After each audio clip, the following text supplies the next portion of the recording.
Добър ден, уважаеми дами и господа! Добър ден, скъпи деца! Благодаря ви за поканата, радвам се да съм с вас.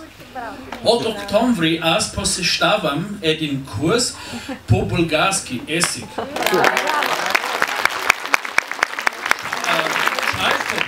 Шалко, още не мога много да говоря и разбирам. Искам повече да уча, за да мога да говоря с вас.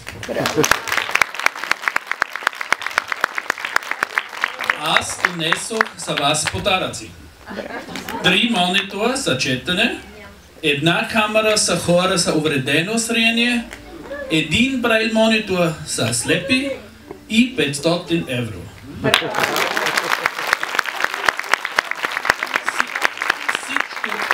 Всичко това предавам на вашата директорка. Освен това, децата получават 1 малък коледен подарък.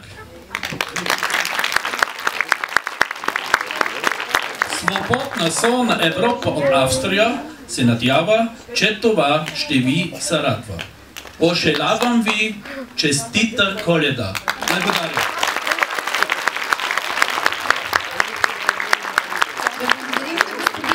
Той наистина твърде добре се справя с български.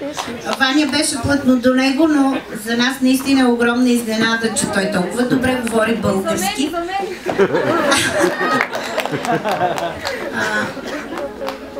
Забравих между нашите приятели и спонсори